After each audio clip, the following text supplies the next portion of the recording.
Well, along with the applause, there was a huge sigh of relief once a New Delhi declaration was declared by the Prime Minister. That is because there was a sense of little concern and cynicism within a section of the government that given the acrimony and a mutual distrust among some of the constituents of the G20, would the declaration actually become a reality? And this was going to be a huge challenge for the Prime Minister and his team because they could not afford the G20 Summit presidency to pass by without a declaration.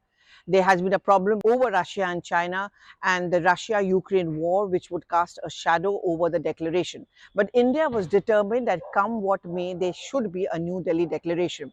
We saw the applause, we saw the scenes and the smiles on the day the declaration was announced. But behind that, there were months and weeks of hard work and toil and much convincing which had to be done. And therefore, you had it.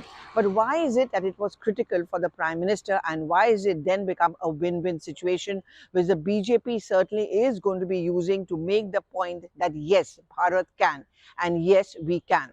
That is because, first of all, as presidency, you have to leave behind a legacy, and India certainly wanted to leave behind one.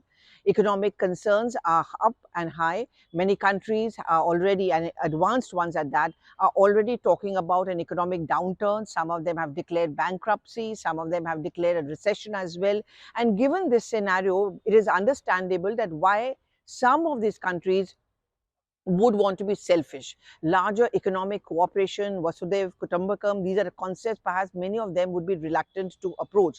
But India has been able to convince them that you cannot have a global development or even an individual development if you don't work for each other. You need to compromise, not be rigid, and also be accommodative. Taxation, biofuel, global alliance, when we talked about entering cryptocurrency. But why is it that it was important for the Prime Minister as well as for the BJP? We know the Lok Sabha elections are coming up. There's a condensation which is coming in from the opposition parties, particularly the Congress party, constantly making comparisons between the Prime Minister and his predecessor, Dr. Manmohan Singh. This is going to be a win-win situation really for the BJP and for the government and for the Prime Minister's own image.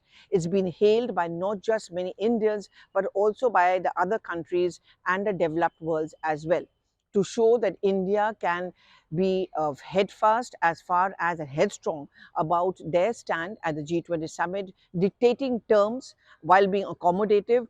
That is a big win. And as we inch closer to the Lok Sabha elections, the BJP certainly will fault Prime Minister as one who believes in the concept of Vishwamitra, which has worked for him, which is going to work for the BJP, because now elections are also fought on global factors. India's stature increasing abroad, the world admitting the fact that India has arrived and India matters, will become huge political points. And therefore, I would say that 2024 Lok Sabha elections to a very great extent will hinge on the success of the G20 summit.